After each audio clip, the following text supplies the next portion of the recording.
Place condos. As we were driving, we noticed, first we noticed the tape, the caution tape in the road and the tree limbs down.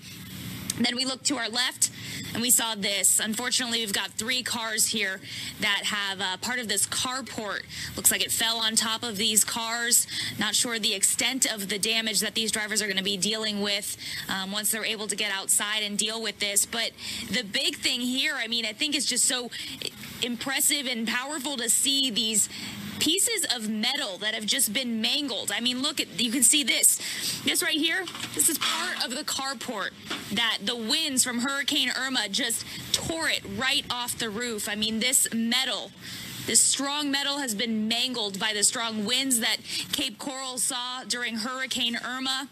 Hey, Ben, let's see if we can walk around the front of this car, and you can really start to see the destruction, the devastation of this this carport here falling, unfortunately, on 3 cars. Thankfully, it looks just like some scratches and stuff like that on the cars. It doesn't look like any glass was broken, but this is some of the destruction that homeowners in Cape Coral are going to be dealing with for the next few days. But again, part of Country Club Boulevard. We are by the Country Place apartment. Country Place condos. This part is blocked off, so definitely keep that in mind. We have power lines in the road, and we've got limbs in the road too. I'll send it back to you guys in the studio. All right, thank you very much, Brooke. I'm going to take you to some video out of Everglades City. This was shot before 8 o'clock this morning. Another aerial view where we can see the extent of all of that flooding there. It is a bit hard because the picture isn't probably clear enough for us to see if there's damage to some of these roofs and homes. Lois, are you able to tell if there's damage here? I'm looking at some of those areas over there, and some of those are near where the boats launch, where you go on airboat rides, for example. Yeah. So I don't see really any damage in some of those metal structures, but that gives you an idea of a perspective of where we are in Everglades City. You know, a lot of people go there, a lot of tourists go there to take airboat rides, and you do see some boats in the water right there, and I don't know if they were brought in or if they were just tied there and survived well in the storm, so that bodes well because we know that they had very, very heavy winds in Everglades City and also had the worst storm surge predictions of everybody. You know, and that's an area that is so prone to flooding and has so many flooding issues as you go into Everglades City anyway. So then to have this. There's a lot of water standing there that doesn't belong there. A lot of water. Yeah. Let's go to some more flooding pictures. These are flooding pictures in Fort Myers. Now, this is right near downtown. You see the bridge? That's the Edison Bridge, the approach. This is why this was shut down for so long, because it's just not possible for most cars to get through there. Very dangerous. They didn't know what kind of debris was under that water. And so this area was shut down to traffic for a long time today. But when we talked to Kirsten O'Donnell, who is the spokesperson for the city of Fort Myers, she said the water was starting to recede. So this was shot a little bit earlier. It is getting better, and the police had it blocked off. So hopefully that'll clear out within the next 24 hours or so. The good thing was you could see that traffic signal was working there. Yeah. Hey, some kids, they're making the best of it. He's rowing his boat gently down the road that's now a river, but going out in the canoes and kayaks, and I'm sure we'll see a lot of kiddos because, like Jim said, it's kind of our equivalent of snow days. I know. Kids are out of school all week long. We don't want you going in the water because there will be a lot of critters, a lot of snakes in the water. It's not clean water. It's not clean, exactly. Yeah.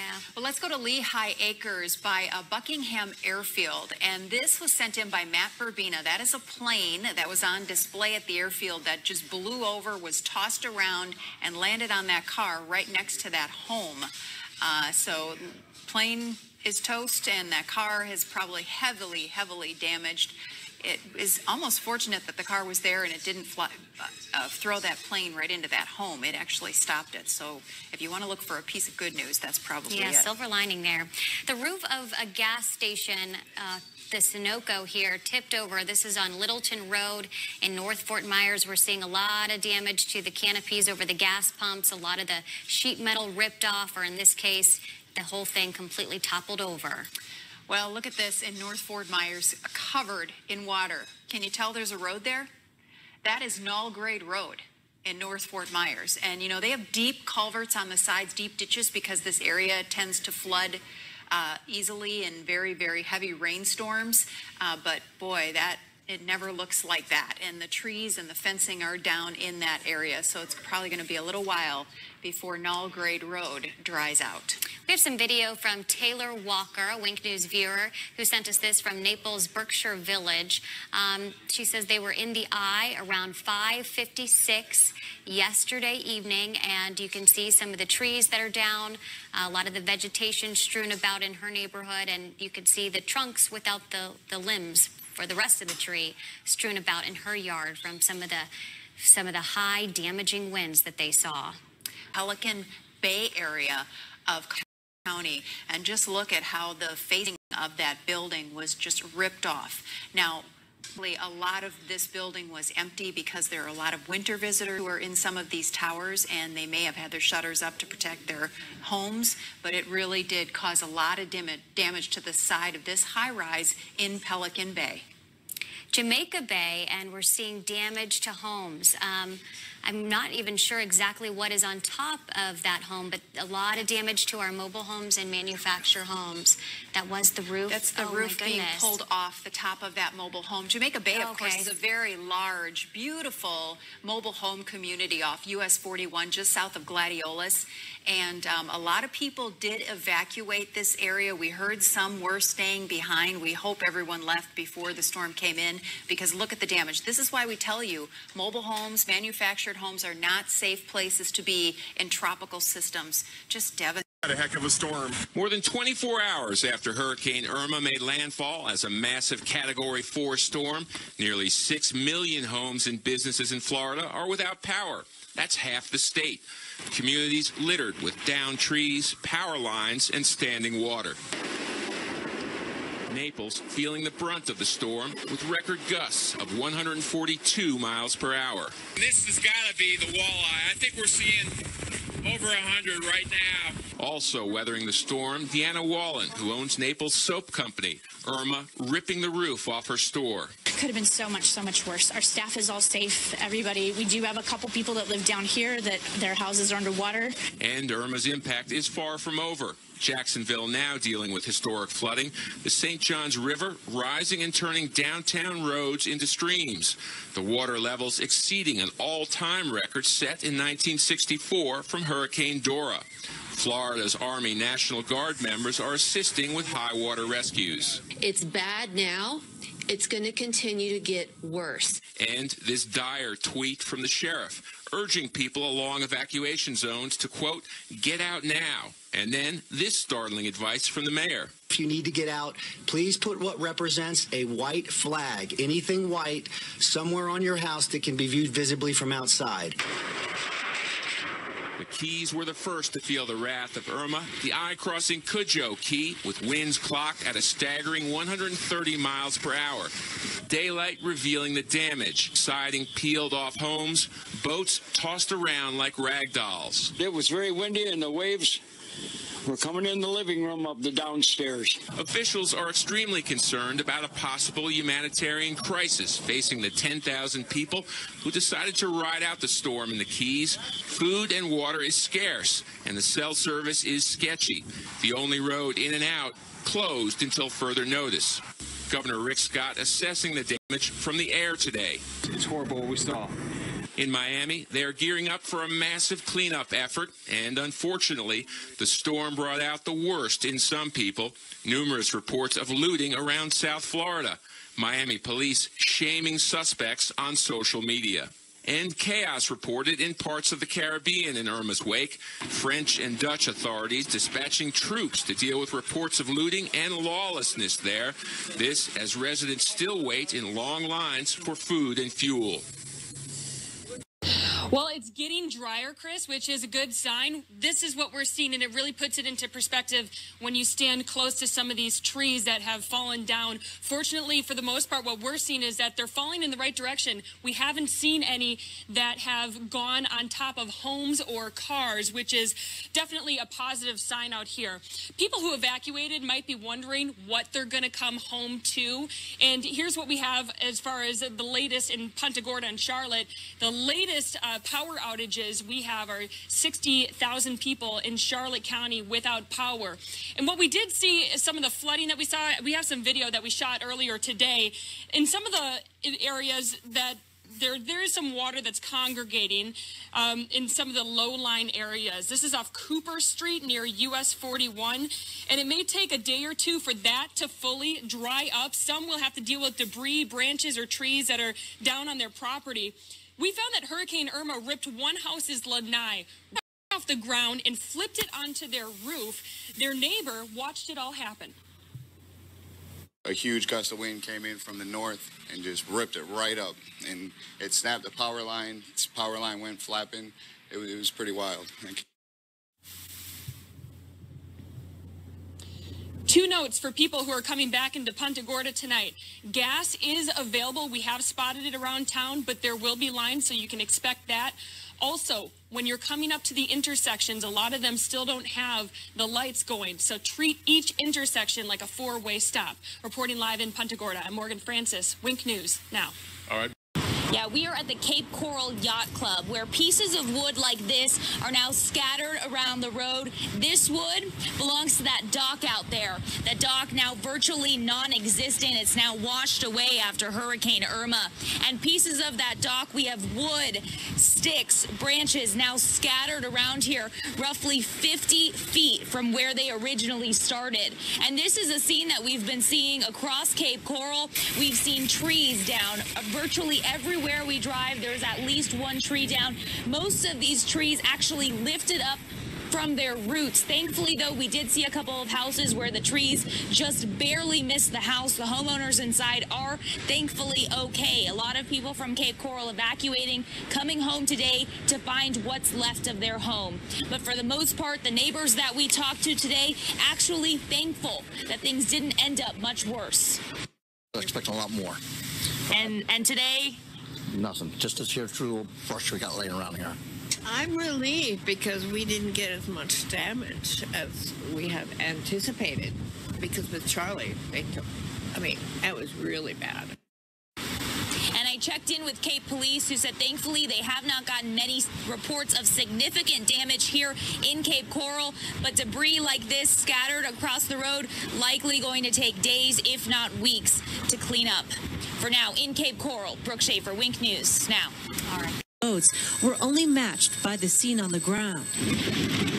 In the lower key areas, just 10 miles east of Irma's landfall, the brute force of 130-mile-per-hour winds and nearly 15 feet of surge easily destroyed oceanside homes in Marathon and in Big Pine Key.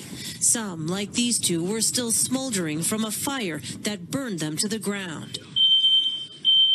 Residents like Mike, a Marine Reserve who was helping Houston recover from Harvey's floods, came back to find this. I've got the walls up, and we can always rebuild it. But hey, live on the ocean, you go out there. Take the chances. The National Guard is conducting a door-to-door search for survivors in the hardest-hit areas. Residents who left are blocked from returning, and a dusk-to-dawn curfew is in effect. Relief missions are also organizing disaster mortuary teams tasked to identify any possible victims. Road crews went mile by mile, trying to evaluate the roads and bridges. So far, half of the 42 bridges have been deemed safe. But the Department of Defense warned with no power or water, the 10,000 people who stayed may be forced to evacuate. Those who stayed, like Ira Concrete, ventured out to find loved ones. When we were walking out, a neighbor about a block up, he survived because we talked to him on the way out. Governor Rick Scott, who took an aerial view of the damage, says recovery is a long way away. My heart goes out to the people in the Keys. I mean, there's devastation. I just hope everybody, survived. It's horrible what we saw. Folks that have been coming off St. Martin, my exposure mostly has been to St. Croix and St. Thomas. It is, if I were to describe it, it looks like somebody ran the place over with like a lawnmower. It's just debris spread everywhere. It is very, very difficult circumstances for the folks that are there on the ground. Our heart goes out to them. We're trying to help as many as we possibly can in the time that we were here. And it's just a very, very tough situation. Just homes ravaged, roofs ripped off, cement trucks just flipped and thrown down the side of the mountain. Just cars all over the place, boats thrown into the, off into the street or completely flipped upside down. Massive sailboats sticking out of the water by like 2 feet. The rest were submerged. It was really, really an enormous amount of damage. Yeah, most certainly devastating. We're looking at those pictures right now. What aid were you and the National Guard able to bring to the hardest hit areas, and what are some of the things that victims need at this point? Well, our specialty is rescue. We are a specialized rescue unit. That's what we do. That's what we train to. That's what we're best at. And we perform that role as a combat search and rescue unit overseas. So that skill can be cross-utilized for civilian search and rescue, and that's what we've been able to bring to the table here. So at that, we are very, very skilled when it comes to C-130 operations, like some of the airlift stuff that you've been seeing. That's been the busiest component. Our C-130 crews and our maintainers and all the support and staff folks and the teams have done an amazing job at tracking people. An absolutely huge shout-out as well to the Puerto Rico Air National Guard and the Kentucky Air National Guard. Between the three of us, this was an all-guard effort for that airlift. You're talking about 6 aircraft, 6 AC-130 aircraft, shuffling somewhere along the line of 1,500 people. I can give you the exact number. Give me 1 second. But just a massive movement. We also have helicopter-based operations that are at 60s. Our helo guys and our helo teams and all the folks that work in that arena do an amazing job as well. Extreme professionals, and obviously with that aircraft and that skill set, you can get into some extremely hard-to-get-to areas where just stuff is inaccessible otherwise. So they really performed some great stuff there. In fact, even picking up over 8 months pregnant woman and getting her out of safety if she was having stomach pains. And I'm sure the people there are very appreciative of everything that you guys have done for them. From your experience, how does Irma compare to past hurricanes in terms of the destruction and the effect of communities? From my experience, how does it compare to, say again? How does it compare to past hurricanes in terms of the destruction and the effect on communities? I'd say it's probably, personally for me, some of the most devastating I've seen. Obviously, I had family members that were very affected by Hurricane Sandy at home, Superstorm Sandy, and I think that this is very much on that scale and even then some. I think the winds and just the power of it was even more, and the damage seems more collaterally widespread. This is definitely, I think, more widespread than, say, a Katrina, where it was kind of more isolated to a smaller area with flooding, and just different problems as you're dealing with these disaster scenarios. You're dealing with different issues. So contending with a lot of the flooding was a major issue with Harvey, and the folks that were dealing with the rescues out there in Texas. About, I'd say, maybe 2/3 of our team that is here, the 124 folks that are here, many of them were actually there and doing. Standing in what appears to be either the or a canal that's behind me. The problem is you can't really tell the difference because it all kind of formed into one. You can see this house right here that's right on in between those two waters, and it looks like they evacuated, but they lost their awning. So take a walk this way. You can see these neighbors next to them in this cul-de-sac. They're already starting the cleanup process. I talked to one of them a little bit ago. He said that everyone evacuated in this neighborhood except for that middle house. But this morning, they told me it was much worse than this. They said the water was up to here at least, and it was impossible to walk through like we are doing so now. So you can see here, the water's still moving. The weird thing is, you know, this is the Caloosahatchee, and I just felt the temperature in the water change. That was warm water over there. I can feel cold water right here. So you can tell it's two different waters mixing together. I'm trying to get to this boat ramp here, which is where the Caloosahatchee is spilling into this neighborhood. You can see the waves, and now that the wind is picking up, we got more waves. And if my photographer can see through these trees, that's the canal. So that's the problem right now, is that everything kind of just formed into one. Now, we just talked to one woman who came to help her son clean up, and she was saying that this was all originally an island, and that's kind of why it turned into an island again. Take a listen. Well, it's my understanding this is an area that was originally kind of an island. And then this roadway here got built over for access into here. So this here is maybe a little bit higher than right over here. So when the waters came through, it completely flooded where it was lower previously. Neighbors that we talked to say a lot of these houses right here on this corner have gotten water actually inside of their houses. But I want you guys to also look right here. Here's the canal. And we have talked to people on the other side of this canal. Most people have lost their docks. Their boat ramps are underwater. You can actually see right here, there's an uprooted tree. It's just a common sight here right now. But that next street over, we actually met someone who has a sinkhole in their yard because this canal just went right through them, went on to the next street after that, and then when it receded, a sinkhole revealed itself. So we'll hear more from them coming up later on Wink News. For now, I'll send it back to you guys. All right, thank you very much, Kim.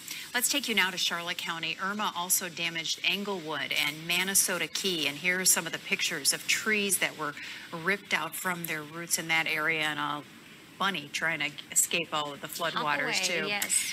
Normally looks like this, but today it was transformed into this. Park monuments have been swallowed by floodwaters because of record-breaking storm surge barreling in from St. Johns River. It's about 3 o'clock in the afternoon, and it is still very windy. Most of the city is without power. You can hear security alarms going off, and many of these businesses behind me, hotels, surrounded by water. And officials say the situation here is not going to get any better. It's actually going to get worse because of high tide. We are in rescue mode right now. Mayor Lenny Curry says people most at risk were told to leave Wednesday. Ma'am, are you okay? More than 100 people were rescued from their homes today within 2 blocks. In St. Johns County, southeast of Jacksonville, several properties could not withstand the over 80-mile-per-hour wind gusts that toppled over this beach house. Downed trees and power lines are also putting people like Donna Mount in danger. When did this tree fall down? Probably around 3:30 this morning. We heard a bang, and I opened the back door and thought, oh my gosh, it was just right on our deck here. The water has definitely started to recede since we've been here, but officials warn they expect these floodwaters to rise and to fall gradually over the next several days. DeMarco? Sharika, the flooding in Jacksonville was expected at least to a point. Before the storm hit, the city urged voluntary evacuations of low-lying areas. Looking at conditions now, would you say Irma's impact surpassed what officials expected? Absolutely. I mean, the mayor put it best when he said this was Category 3 storm surge in a tropical storm. So we're talking about a community that had not seen storm surge like this since 1864. Earlier in the morning, they thought this was the worst since Dora, which was in 1964. But they did more research, and they realized that the city hasn't seen that sort of storm surge in well over 100 years. So they were prepared in terms of knowing things could get bad, and they did do those voluntary evacuations on Wednesday. But the mayor said those areas like around the St. Johns River, the communities that were more than likely going to flood or have extreme damage, they asked those people to evacuate on Friday. So they feel like they gave folks a heads up on the voluntary side, saying, hey, this is looking kind of bad. You should probably get out Wednesday. But then they made those evacuation orders mandatory on Friday. So now here we are. They're still rescuing people. The mayor, as you heard in the piece, said we are in rescue mode. And he said that this is something that they could be dealing with for the next several days. And they're almost prepared to deal with this sort of flooding for up to the next week. Oh, my, and that's a long time there. You talked about rescues there. In your piece, you said more than 100 people were rescued Monday. What more can you tell us about the rescue operations in the city? That is the main focus of the mayor. He's more concerned about making sure lives are saved, if people can't get out of their homes or they need help. So his focus really seems to be there. I mean, he said it when we did our interview with him today. Rescue is our mission. We don't want any lives lost. This is a terrible situation that they're dealing with when you're talking about floodwaters and people being unable to leave their home or needing assistance. So they're focused on that, as well as trying to get the city back back up and running again. But even though this is a certain small portion of the city, this is not all of Jacksonville, obviously, it affects many people who live and work in this area. And Jericho, final question for you. You talked about this. The flooding could continue for about a week as the storm surge persists and tides rise and fall. What concerns are you hearing from the people of Jacksonville moving forward? Many concerns that we even heard in Houston, as you recall, with when they're going to be able to get back into their homes. Obviously, the devastation not as intense as it was in Houston here. But whenever you're dealing with people who have a way of operating in a certain normalcy, if you will, and it gets thwarted because of a storm, well, then there are questions about when they're going to get back to work, when their children are going to go back to school. But most importantly, of course, in the places that are most at risk, it's about making sure people are safe. Once the safety factor is under control, then it becomes how much damage do we have to the property? How long will it take for me to get back into my home? What sort of damage am I looking at? And those sort of things.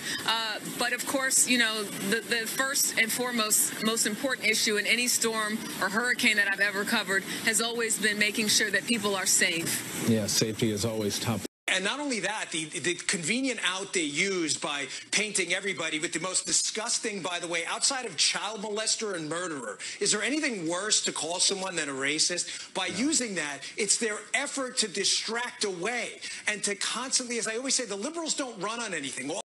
Making you believe that conservatives hate whatever identity group it is. So by painting everybody as blanket racist, this is what they think is going to work for them. They don't have anything else. But what's really racist is by the way, my last segment with you, Tucker, no one at any point during the interview ever mentioned race because it was irrelevant. We were talking about looters, okay? So if you're in a conversation with people and you're talking about looters and someone comes in and says, hey, I think black people shouldn't loot, then that's kind of the racist, right? It's not us who are talking about looting. It's the liberals who are the real racists. Cleanup has begun, but the lack of electricity and water is slowing the process. Farther east, the farming community of Immokalee, America's tomato capital, has turned into a flood zone. Many residents here, like Deborah Estrada, are migrant farmers who feel they've been left on their own. Nobody's out here trying to help, water, anything, you know. They don't know if we need anything. Nobody's out here trying to help. Most of Collier County has dried out, but just a little north here in Bonita Springs, that's clearly not the case. This is one of many neighborhoods with several feet of water and cut off by downed trees. DeMarco, it could take several days for this water to recede. There's now a sense of desperation and fear in Tortola. People are hungry, tired, and in need of basic supplies. This was the traffic trying to get into the main town on the island. Most are heading to the supermarket for the first time since the hurricane, now that more roads have been cleared. Have you got enough food, water? No, because everybody's fighting and stealing and a lot's going on right now. People is breaking people's homes, going with what they have. It's a state of emergency. Outside the store, some have been waiting for the doors to open for 8 hours. As only a few people are allowed in, chaos ensues. They're worried that supplies are limited. We need water, we need food, we need to help the electricity. Do you think you've had enough help? I don't think so. We need more help. We need outside help right now. Please step back and get in line for me. Police and security guards appealed for calm, but after 6 days of devastation and enduring the worst storm in living memory, these angry scenes proved too much for some to deal with.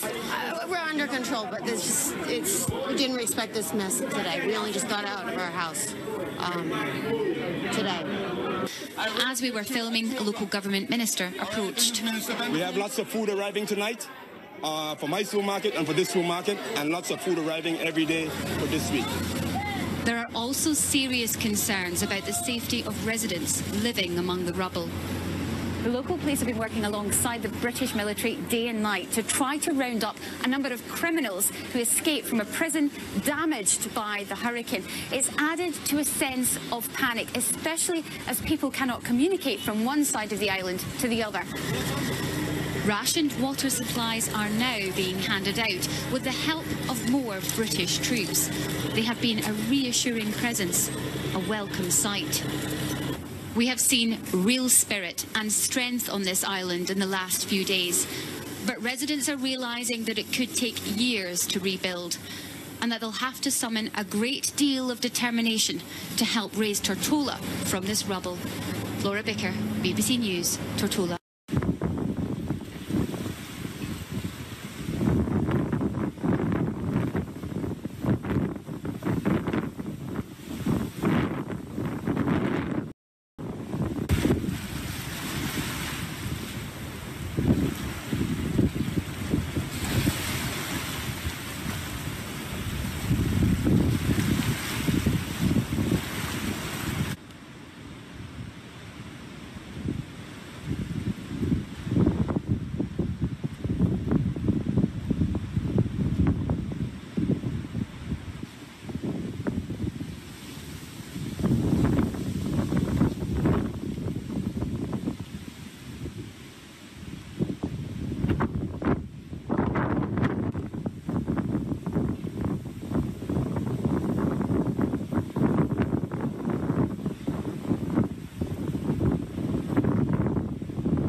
Irma did make landfall, as we said, as a hurricane Category 4 in the Florida Keys just after 9 a.m. Sunday. It hit hard.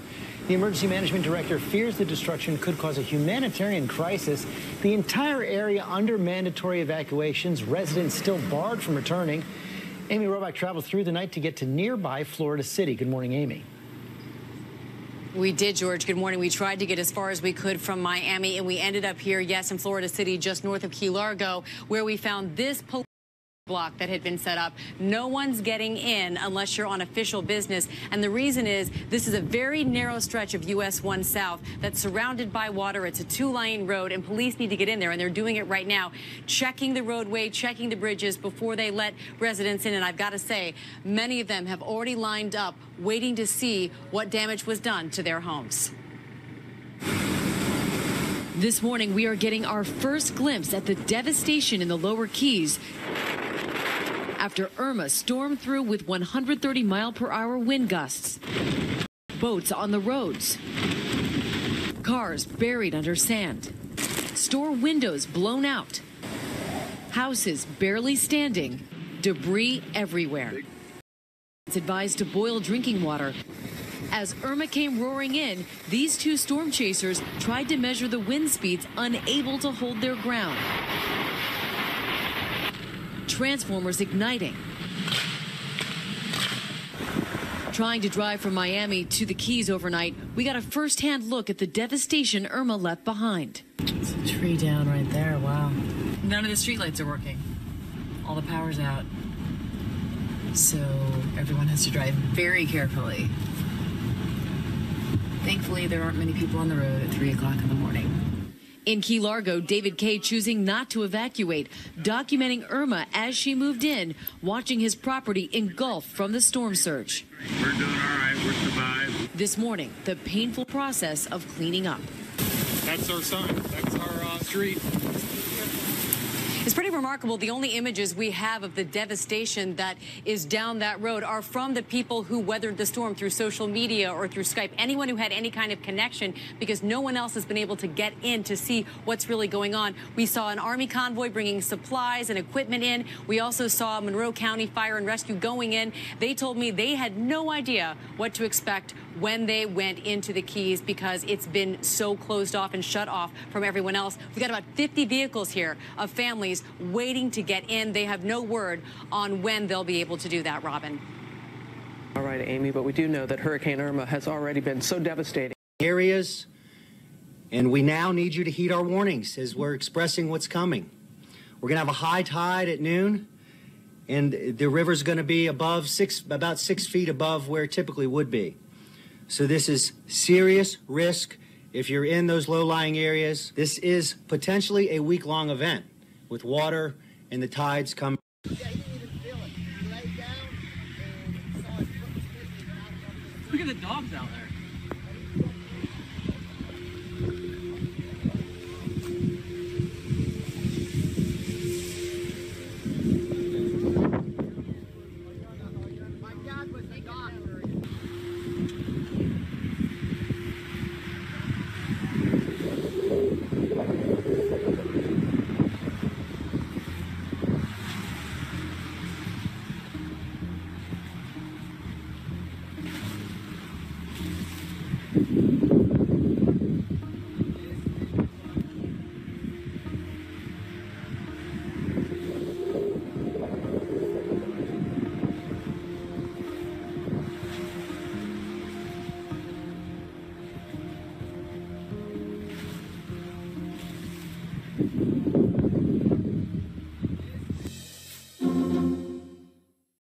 JAX. Look at this Jeep Wrangler right here. I'm good, Rob. I'm good. All right, right now they're asking if there's people in this house, and they actually look like they have power. This is what they're doing, just going street to street here in Riverside, helping whoever they can. Again, if you're just now joining us, I'm with the Gillum family, my photographer Rob. We're on a cell phone right now using our internet connection to bring you live reports here. We just hopped on this truck because they would allow media, and they told us that they were helping people. All right, good news here. That family that we just saw going out of that white, looks like 3-story house there, first responders are helping them. Let me move this branch out of the way. Got some more low-hanging branches. Guys, keep in mind, you know, we're up high. We're 8 feet off the ground probably in this military outfitted truck. And look at that, a rescue happening right in front of us. First responders are doing a great job out here. Michael Yoshida and our photographer Tim Smith were just live and showed you a rescue. 2 women look like possibly mother and daughter, and a couple of dogs taken out of here in a raft similar to this one. And actually, Rob, crouch for a second, because you can see the rescue happening ahead of us, and then there's another rescue just ahead. So this is truly remarkable. We're getting kind of a front row seat to see all these rescues happening, and then anyone else that needs help, as first responders are quite burdened and stretched thin through this, they can just jump in the back of this truck. There's a woman there on her porch. You okay, ma'am? She's doing okay. Looks like possibly some water coming into her home. We're in Riverside, and to give you an idea how close we are to the water, look between those homes. That's rushing water coming right in. There's a vehicle parked back there. If it's not flooded now, it'll be flooded soon. Power lines continuing to sway, showing we're not over the worst of it here. And look at those waves coming in. I mean, the river is just completely run. I got a landmark to give you guys. We're at Copeland Street and St. John's right now. And wow. I mean, you're looking at the river and it looks like the Atlantic Ocean. No exaggeration. Look at that, just rushing in. That's remarkable. How high would you say the water is here? 4 foot? 4 foot, yeah. And these tires, how high are the tires? The tires are 4 foot, so we're good right now. Look at that. That's amazing. Station, you guys still got us? We okay?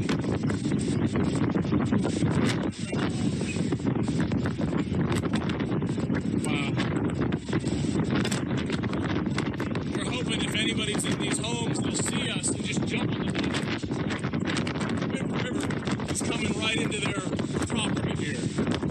Look at it coming over that porch right there. That yellow home to our left. Look at that wave pummeling that tree. The worst of the river just coming in right now. These waves. Can we show them the edge here? So, take a look at these tires. Those are about 4 feet high. So we're okay right now, but any deeper, and we're going to have to go down in here as well. This is a large-scale, outfitted, military-grade truck we're on right now. Again, with the Gillum family, who just took it upon themselves. Oh, we have somebody? Okay. All right, guys, we're going to be backing up to help someone right now, so we're going to do our best to stay out of the way. Do you guys need this rope? I don't think so. All right, stay with us. Okay, that is coverage from our Jacksonville affiliate WJAX, and live coverage at that. We want to stay in Jacksonville now and go to Tessa Duvall, a reporter at the Florida Times-Union, also joining us from Jacksonville. Tessa, tell us what you're seeing around you, and we have video now that you sent us that shows what looks like storm surge as well as waves crashing into the coast here in Jacksonville. Yeah, hi, I'm here on the Jacksonville River Walk on the north bank. I am near where there are a lot of banks and other institutions that have their offices, and this is normally a quiet river walk where you see people running and jogging and enjoying being outside, and today it looks a lot more like the Atlantic Ocean than a river itself. Okay, and just to be clear to our viewers, this is actually what Tessa is seeing right now, what you're seeing on camera, these waves crashing up, what Tessa has just described as a river walk. Tessa, what are authorities telling you about the dangers that are happening right now? Is what we're seeing rainfall and the effects of that, or are we seeing what we had been warned about for a week, which is storm surge? Yeah, so we are coming up on high tide right now, so that's a big part of what we're seeing.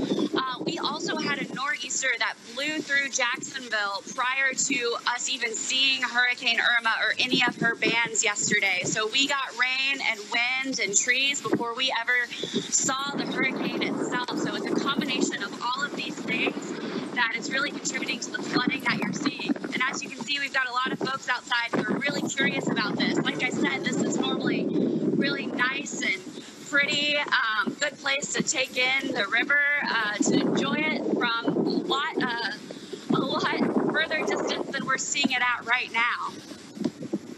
Yeah, I can hear a lot of wind around you, and as we look at our live satellite picture, Jacksonville still is within Irma's path here on the eastern coast of the Florida Peninsula. Is it still raining heavily, and how intense is the wind that you're feeling there? It is still raining in parts of our area. We got some sprinkles on the way over here. The heavy rain has seemed to hold off for the last few hours, at least in the part of town that I've been in. So right now, the wind is still continuing to be a bigger factor for us here. Okay, and you said high tide is coming up right now. How are you hearing about rescues in that area occurring? We were seeing a live rescue from our affiliate WJAX. Is that happening near where you are? Yeah, there are definitely a lot of rescues happening. Not on this area particularly, because as you can see, this is a lot of just office buildings around us.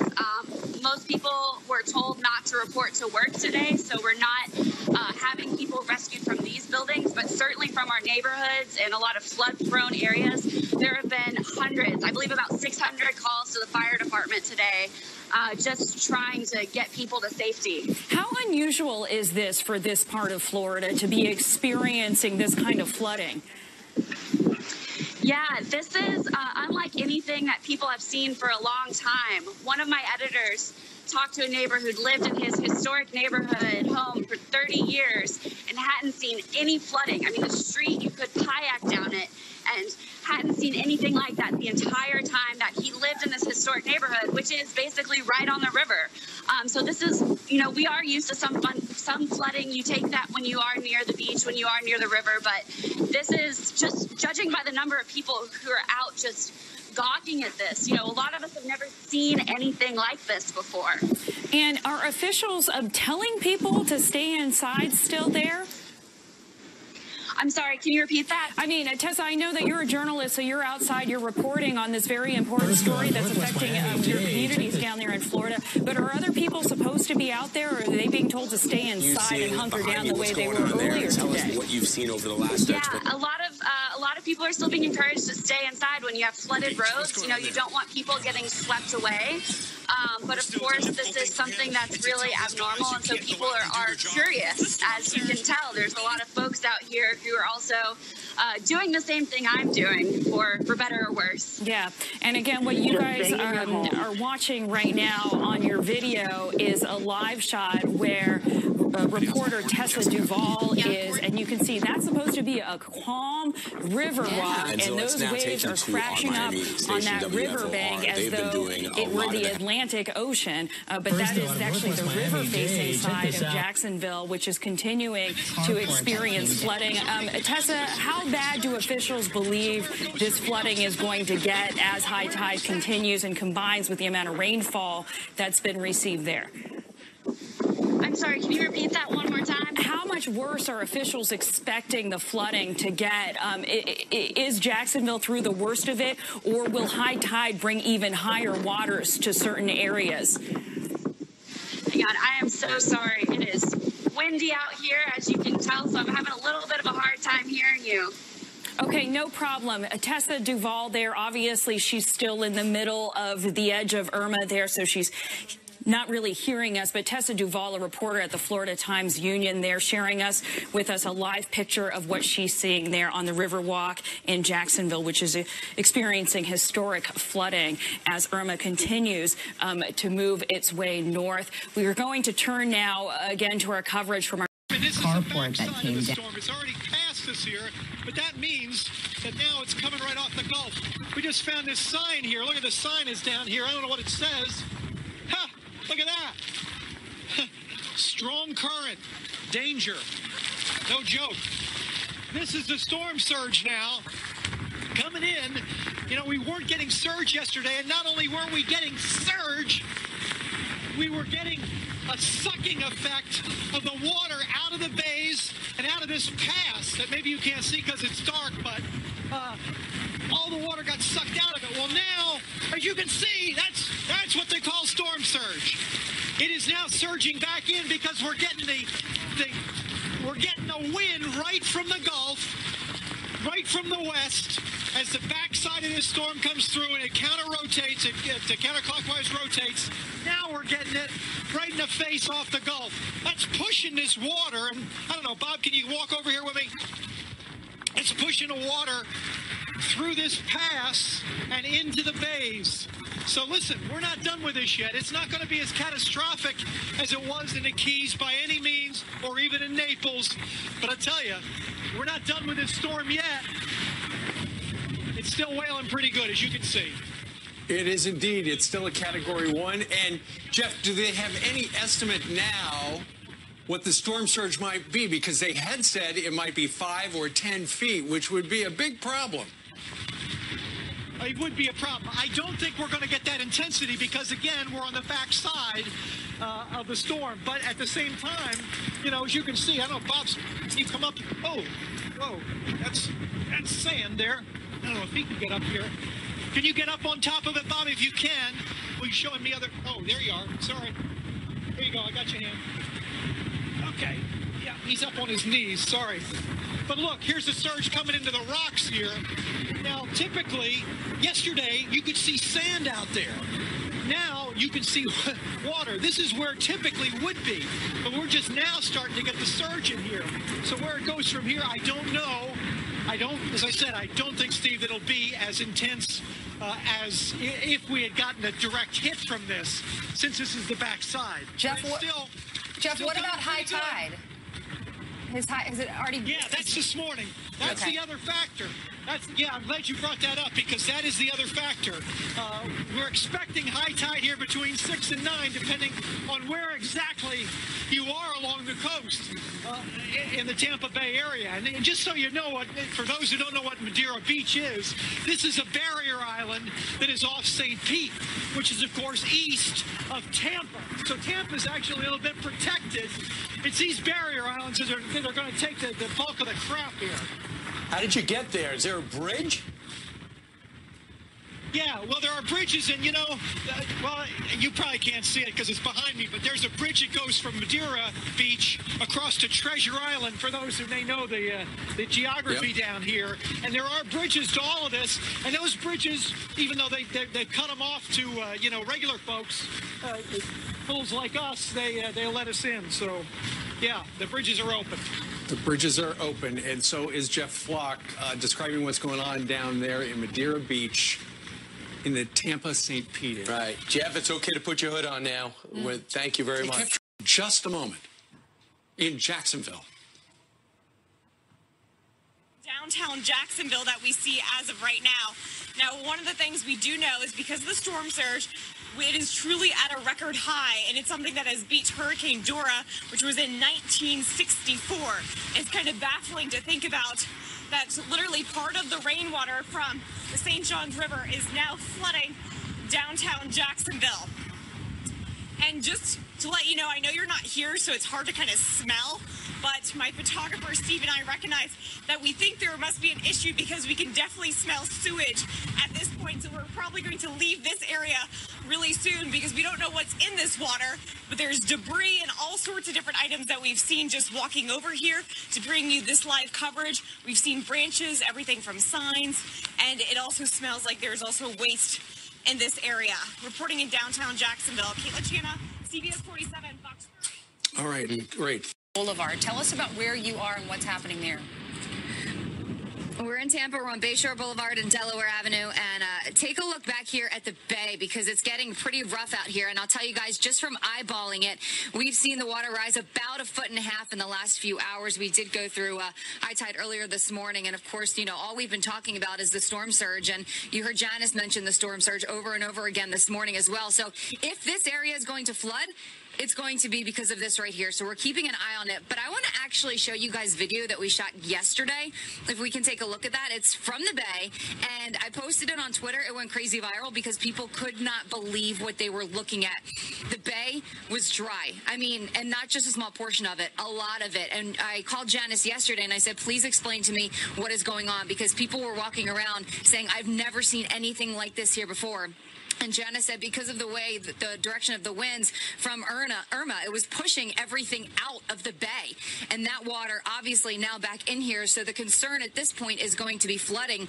We've seen a little bit of localized flooding this morning, just on street corners, things like that. Nothing too major, but we're going to keep an eye on this because as people wake up this morning, they could still be seeing some flooding. Even though it hasn't happened yet, it doesn't mean it's not going to. So guys, we'll certainly keep you posted on that. And the winds are picking up a lot. It's been kind of off and on throughout the morning, but it's raining and it's still windy here in Tampa. I'll send it back to you. And Jillian, you know what? I'm watching it go up just in your conversation. Now the waves are getting high going through the barrier there. Yes, they are. If you can go ahead and go off me there and just show that. We are starting to just see in the last maybe 20 minutes some waves crashing up here. And yesterday I talked to a resident who was out walking his dog, and he said, you know, I've seen waves come up here a couple feet high. Yeah. So that's not unexpected. That's not unusual in this area. The problem is with the storm surge, you just don't know how much you're going to get right now. That's the big question. All right, Jillian, thank you very much. Jeff Flock is live in Madeira Beach, which is not far from where she has been standing. And Jeff, we've had some problems with your microphone. We're hoping this goes okay. Yeah, we're the old-fashioned way. We got cable here. You know, the cable always works. Yeah, that'll cure the problem. None of this wireless stuff. I was listening to what Jillian had to say about, you know, the water out and now back. I'm going to give you a perspective of that. That's why I'm walking up here to the top. Now we got sun up a little bit, and you can see that's the Gulf. This is the pass. This is just one of the means by which the water comes past the barrier islands into the bays of Tampa Bay and the rest. Now that water that was washing out is now in the process of washing back, and it's kind of washing machine effect. You can see some of it crashing against the rocks here. Other of the water, you can see the current moving back in. The question is, you know, how much water gets pushed back into the storm? Hopefully not too much, but it still remains to be seen. We're now at about the kind of levels that you would typically see on a typical day. The question is, does this water get pushed enough to cause flooding? Even if it does, hopefully not as much as we would have expected. So probably still first responders out. I want to let you know, by the way, these guys never came off. The guys in Madeira Beach, they continued to patrol all night. Is that a ghost town, Jeff? Oh, yeah. Bobby, can you come this way? If you hang your, see, we got cable now. This is like the old days. If Bob's able to hang his head out the side, do you see anything, Aaron? Not a doggone thing. That's that place over there has a big generator. Beach Place has a generator. That's the only power that you see. Occasionally somebody will have a generator and you can see that, but beyond that, total ghost town. That's off to the left, Bob. That's Treasure Island over there. This bridge joins the two. That also ghost town. You know, when you're on a barrier island here, you know, if you're in Tampa, you might say, oh, I think I'll stick it out. If you're on a barrier island, you're saying, you know what? We'll come back on a nicer day. You know, even in a hurricane, the place is beautiful. Yeah, I mean, I know the surge continues, but I was expecting, Jeff, to see just all of those roads, all of those docks completely underwater. I was expecting to see a lot of like what we saw in Harvey. Guys brought in this parking garage. By the way, this is where we spent the night, in this parking garage over here. You still with me, Bob? I gotta be with Bob now because we're connected. In this parking garage, you can't see them from here, but they brought rafts, they brought canoes, they brought ski-doos, whatever the heck it is, because they expected to be in this road going up and down the road. By not walking. So, well, they were prepared. We're prepared. And you just never know. Yes. All right. Jeff Flock and Bob the cameraman, thank you very much. Yeah. And so let's now take you to our Miami station, WFOR. They've been doing a lot of the heavy lifting covering this because it is obviously their backyard. Let's go ahead and listen into their coverage. See what's going on here and just take a look. This is Treasure Island. And we really haven't seen a lot of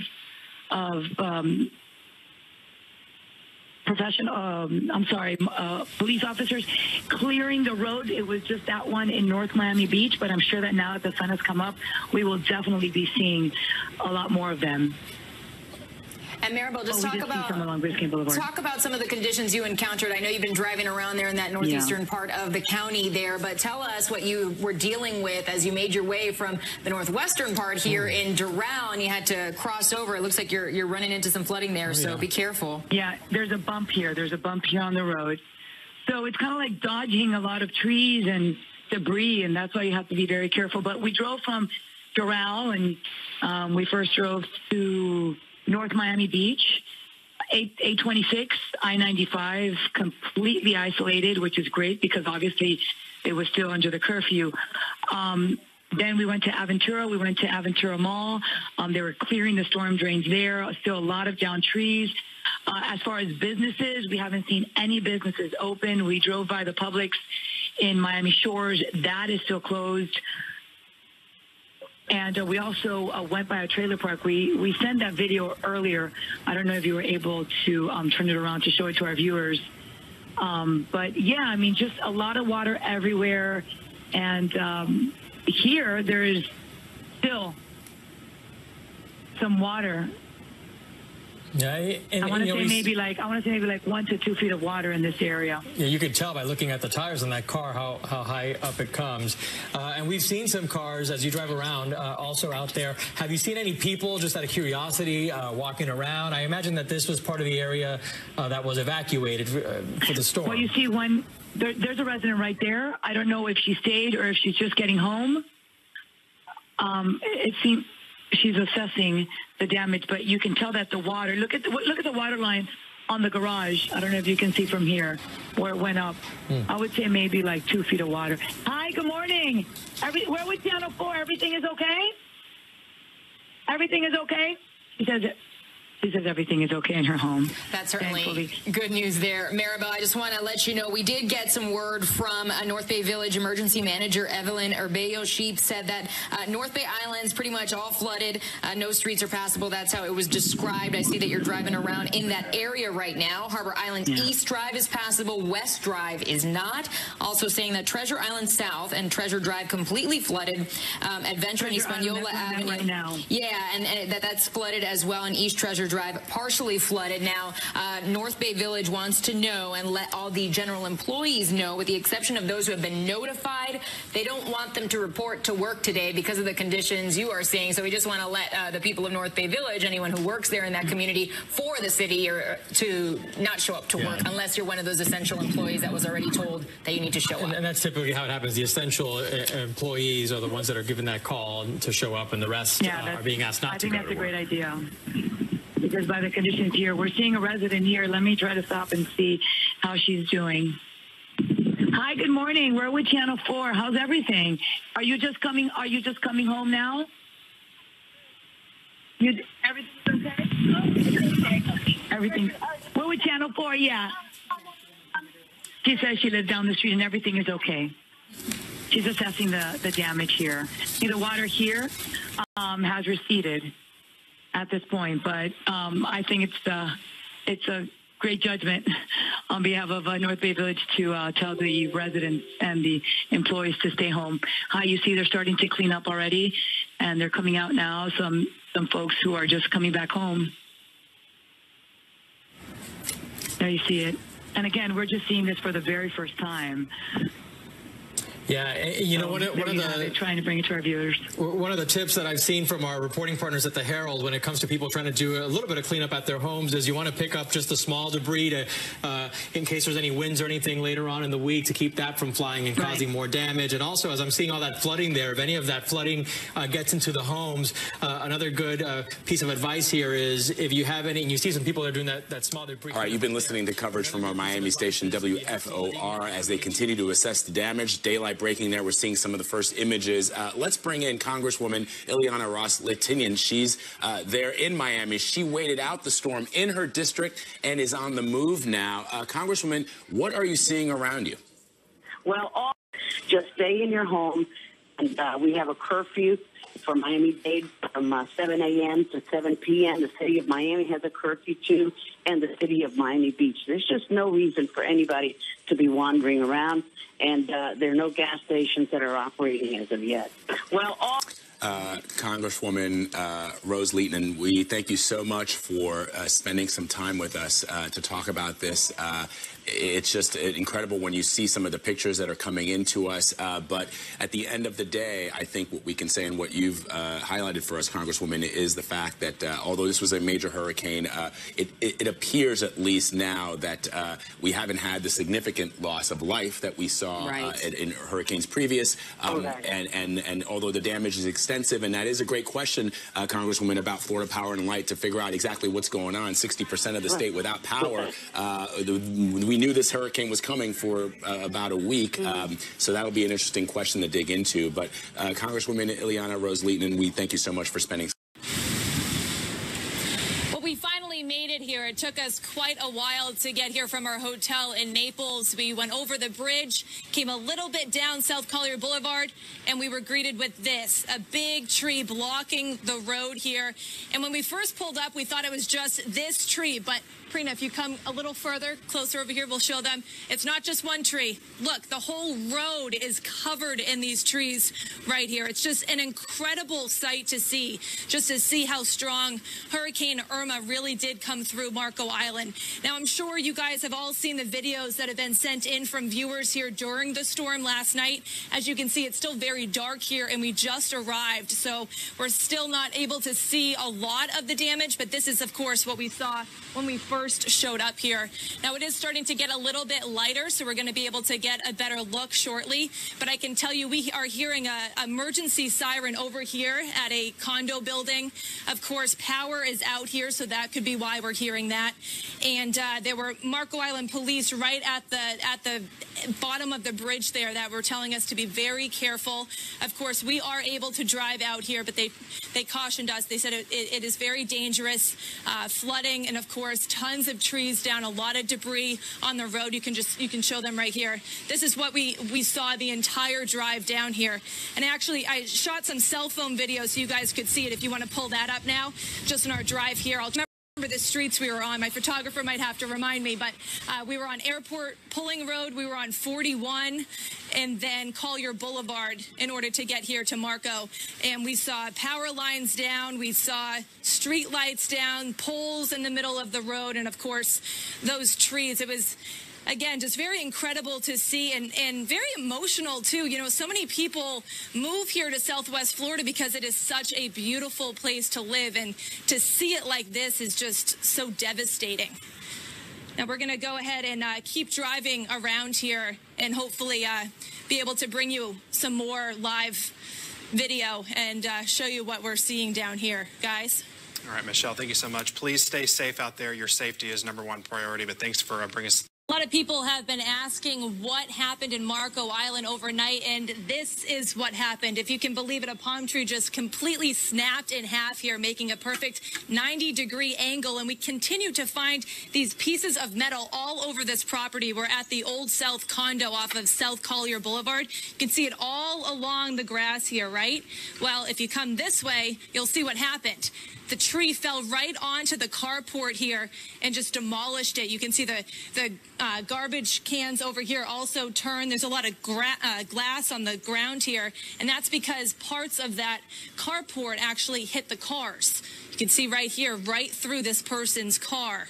And we just talked to a neighbor who lives here who said, this used to be a carport, all right here. Oh, watch out there. All right here was a carport, and right behind you, Prina, also, this also was a carport, and now it's gone. And we don't even know where it is. It's not on the property anymore. That just goes to show you how strong those winds were. We're going to bring you over here as well. Now, we're kind of walking this for the first time with you. We just arrived here. We've been driving down South Collier Boulevard, and we've seen a lot of trees down in the middle of the road, but this is probably the worst destruction we've seen so far. If you turn the camera right here, you can see also the gate down on top of some of the bikes here. It just goes to show you how strong those winds were. It's a little ladder here. And then just to the left over here, you can see more of that carport as well. Just, it's gone. It's totally down here in Marco Island. And we talked to one guy also in another condo. He lived on the 19th floor. He lives on the 19th floor off of South Collier Boulevard. Hear what he had to say about the noise of that wind last night. I have shutters on all our windows and the balcony, so you can't see anything. You don't know what's going on. It's all you hear is the noise and the banging, things banging, hitting the windows and hitting the shutters. But we'll be okay, I'm sure. And that wind, the sound of the wind is the scariest part. It is. It sounds like a freight train coming through. Then the eye came through, and it got nice and calm, so we came out and looked out over the balcony to see what was going on. But I think, all in all, I think we were lucky. It's a mess out here. I mean, the backyard of this property, you can just find the little pieces of metal everywhere. And we've also been trying to pick it up just to kind of show you how heavy it is. I mean, you can tell that a big storm came through here. But I got to tell you, our whole drive down here, a lot of trees, a lot of signs down, but it could be so much worse. And you just heard from that man there. A lot of people are coming out for the very first time today, out walking their dogs. The sun is finally out, and a lot of them are really relieved that Marco Island wasn't hit as they thought. Guys? You know, Michelle, one thing that a lot of people are wondering, and we were trying to get an idea of the roadway, since you did drive down from Naples, there was a lot of debris. Were there any roads that were completely impassable, and do you remember what those roads were? So when we left our hotel, we went down Airport Pulling Road, then, forgive me if I'm not right here, but Airport Pulling, I think, to 41, and then to Collier Boulevard. And we did pass probably 2 or 3 trees that did completely block the road, but that was hours ago, and there are a lot of emergency crews out there. So I got to say, I bet those trees are out of the way now. We've seen quite a few people out in their cars now that we're on Marco. A lot of people curious and driving around. There's one tree out on South Collier Boulevard that we weren't able to pass. We had to actually go around it, and other cars were doing the same thing because there aren't a lot of cars on the road. Some people are going on the other side of the road to get around those trees. So it's, you know, it's still not very safe to be out. If you don't have to come out, I would stay inside. There's a couple wires down on those roads in Naples on our way here. So again, I mean, just take your time, stay inside and wait till, you know, emergency crews and our crews tell you that it's okay to go out there. But I got to say, there's not a lot of flooding. We did not see a lot of water. There's, you know, some puddles and stuff on the sides of the roads, but nothing that was impassable for us aside from those trees. All right, Michelle, thank you so much for that update. It's really great to see the sun shining on your face and that conditions are clearing and that, you know, people are going to be cleaning up. But considering it's one of the hardest hit areas, it's nice to see that you were able to get there and that the sun is out for cleanup. So we appreciate that update. And we want to send... Yeah, we are in Southwest Cape Coral in the Tarpon Gardens neighborhood. It's just a few feet away from the Westin and the Tarpon Point Marina. Neighbors waking up to find some of the destruction from Hurricane Irma. If you look just behind me, you can see there's a tree that was ripped out of the ground. That just giving you an indication as to how strong these winds were just in this neighborhood alone. And if we keep walking this way, you can see we've got some branches here. These are, you know, sort of scattered around the neighborhood. We've seen, my photographer Ben and I have seen probably at least a dozen trees just in this neighborhood alone that were ripped out of the ground. You can see the roots that are showing on the bottom. It's really impressive and again gives you an indication of how strong those winds were. But we wanted to walk over this way to show you guys this. You can see, you know, metal bent from the winds of Hurricane Irma. This is part of the gate that opens up to this community. And the winds just bending this gate. And this is metal, guys. This is how strong these winds were that they were able to bend this. But guys, the good news here, if there is any good news, I was talking with some neighbors here, they are actually relieved. This is part of the Zone A mandatory evacuation area. This was an area that had the potential to see a lot of storm surge, but thankfully the roads are dry today and neighbors waking up finding no water in their homes, so that is the good news. Again, neighbors I spoke with already this morning, they're coming out, they're surveying their homes, they're trying to assess the damage around where they live, but for now they're telling me they are relieved. They're thankful that as of right now, you know, there is no water in their homes, and that is the good news here for now in Southwest Cape Coral. In Cape Coral, Brooke Schaefer, Wink News now.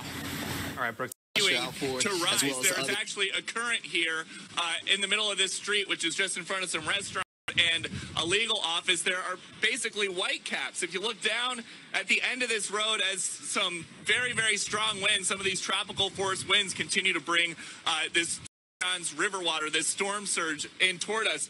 Down there at the end of the stop sign, just in the 15-20 minutes that we've been there, the parking meters next to the stop sign just continue to be further and further submerged. You can look, the waves really are lapping up here into this intersection. The businesses, you know, it looks like somebody maybe wrapped up a post office box, but the business, which is for lease here, and some of these places down here, which look like restaurants we haven't been able to get down, have not been sandbagged. And so already, with the water still expected to rise maybe 4 or 6 more feet by 2 o'clock this afternoon, there is what looks like the beginnings of some significant water damage. And again, down this street, another one, if you look all the way down, you can see some cars are flooded. And in the near ground, it looks like somebody's storm shutter has just been completely rendered inoperable because it's laying in the middle of a street where water is piling up. So there is still very strong wind here in Jacksonville. This is a part of Florida where authorities are warning anybody who is in their house and needs to be rescued to go ahead and put a white sheet on their door right now so that the authorities, water continues to rise, and when it's safe for them to go out, know which houses they need to go to. But it's already an ugly situation. There's no way that a vehicle is going to get through here, and I'm not sure. We haven't seen anybody try down here. We did see somebody in a high water vehicle try to get through a little while ago, and they had a hard time. So the situation here in Jacksonville is not getting any better right now, and we will just be here ready to move back as the water rises, Harris. Wow. You know, Peter, as we look, we want to remind everybody that this is more than 400 miles from where Irma first came ashore in the Keys, where you are right now. That is so significant to talk about the size of this storm. I want to hand it off to Brian Kilmeade right now because I think you have a question. Yeah, for one thing, I can't help but notice, Peter, but it doesn't seem bad out. I mean, it seems like the sun is coming out. So this is all about the winds that are causing the turmoil? It's wind, and the tide, Brian, still isn't going to be high at its highest point until about 2 o'clock, so 2 hours from right now. But you're right, the rain here has stopped, and we actually drove across most of the entire panhandle for the last few hours to get here from Dothan, Alabama. And the rain was never horrible the whole way, but the wind was really picking up as we got closer and closer on I-10 East to get here. And once you get into Jacksonville, the police have many off-ramps and exit ramps off of the freeway and near 95, which anybody that's ever passed through Florida north or south is very familiar with. They've got them blocked off because there's already high water. Now, it's not the kind of high water that we saw in Houston last week when we were there for Harvey. But again, it is a strong current that's still coming. Wow. Yeah. Thanks, Peter. Peter Ducey, that is not what we anticipated the downtown area of Jacksonville to look like, and we know that the sheriff... Hi. Chris and Lois, well, let me show you what people here in Naples were waking up to today. If you look over my right shoulder here, you can see this massive amounts of debris, and this is actually after it's been cleared out. We drove through neighborhoods today where we saw huge trees completely blocking streets, completely blocking people's yards. We got it down here today with this. You can see the light flooding here. And when we were in the neighborhoods, though, we just saw bulldozers that were already coming and trying to help people clear it out. So you can see, yeah, here's some people crossing through. They're walking through the water here. But yeah, this is what we've been seeing all day is look at these people in such high spirits. And that's something, as we've been talking to people, they're saying they're really happy that there wasn't more damage. They knew the severity of this storm. They knew how bad it was going to get. They boarded up their homes, and they were ready. And when Irma hit, she hit here hard. She was a Category 3. She had 120-mile-per-hour winds, which is why you're seeing all of this debris. But again, people in positive spirits thinking that it could have been worse. Storm surge. The last time they saw those numbers were back in 1964 from Hurricane Dora. But it's not just the flooding that we've seen along some of these streets here in Atlantic Beach.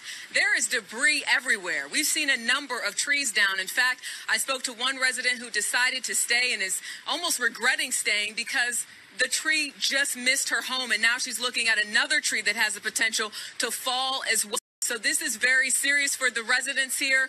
We're now being told that the bridges that were closed because sustained winds had reached over 40 miles per hour are now open. But the catch is they only are opening them so people can get off of this barrier island, not so that they can get back on because, again, there is still a lot of flooding and there's a lot of debris everywhere. People do not have electricity for the most part. The street lights are out. So very serious situation as we're now being able to see because of daylight and officials warning people again to stay inside but allowing them access to leave Atlantic Beach. Where are you and what's the damage like where you are? Stephanie, we're in Florida City. This is the last stop before you reach the Keys, and I'm sure you can hear the buzzing over there. They have already started to remove some of these downed trees. This is one of the biggest ones in the area that's blocking the road. In terms of flooding, you can take a look. We don't have much flooding, but this entire neighborhood is without power. They have boarded up their homes, and the home behind me was boarded up as well. But a lot of these people, they did not evacuate. I talked to one gentleman who said he didn't have enough money to get gas, and he didn't have enough room in his small car for all of his family members. Take a look over here. More trees down. This is what we've been seeing street after street. A lot of palm branches and trees. We also saw some down dangling power lines as well. A lot of these residents have been coming through, surveying the damage. They know it could have been a lot worse. Stephanie? Yeah, Meg, you tried to, I understand, also get to the Florida Keys earlier. We were just saying how that was the first place to see landfall here in the United States. How far did you get in that journey, and what did you see on the way? So, Stephanie, we got right up to the checkpoint where the Monroe County Sheriffs turned us away, along with dozens and dozens of local residents who are lined up there. They're hot, they're tired, they're trying to get back to check on their homes. And right now, they have to make sure the bridges are clear. They have to make sure the roads are clear before they let anyone back in. I talked to a couple people there who are literally sitting out in the hot sun, eating tortillas and trying to pass the time. They are very frustrated. And one person told me she won't evacuate again if she can't get back in quicker next time. Let me show you over here now that the buzzing has stopped. They stopped just for a minute, but this tree is just so massive, and this is the kind of damage that we're seeing all over the place. Wow. When we left Doral, which is in North Miami, we basically just had to weave in and around trees just like this one to make it onto the highway. But once we got on the highway, it was smooth sailing, and we made it all the way down until Florida City when we got stopped. They're hoping to let those residents in later this afternoon. Now, Meg, I know that you also covered Hurricane Harvey, which of course hit the Houston area just a few weeks ago. Can you compare the damage you're seeing today, the day after Irma made landfall in Florida, and what you saw in Houston, and some of the differences and similarities? Stephanie, it's very different where we have been traveling today, because in Houston, it was a huge flood event. Here, the water seems to have receded quite a bit already, both cities, low-lying areas. But in Houston, it was such a slow go for that water to make it down through the bayous and into the bay. Here, it's more down power lines and trees. You can see here's a resident just driving through right now. But it's very different. A lot of people went to shelters early here in Florida because, remember, here in Miami, they thought this was going to be the bullseye for days. Right. One woman just drove back in, and she's going to check on her house. She went to a shelter. She went on Friday. She's glad she did. It's amazing that we're seeing that damage, even though that isn't where the bullseye was.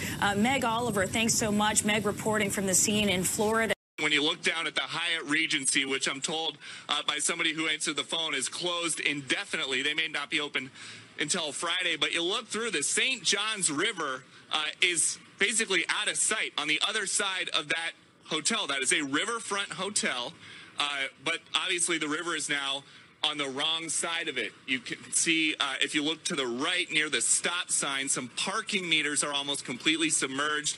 And again, the water is still rising. The Jacksonville mayor said this morning that the water could still be rising 4 to 6 more feet. If that happened, it would be up to about here.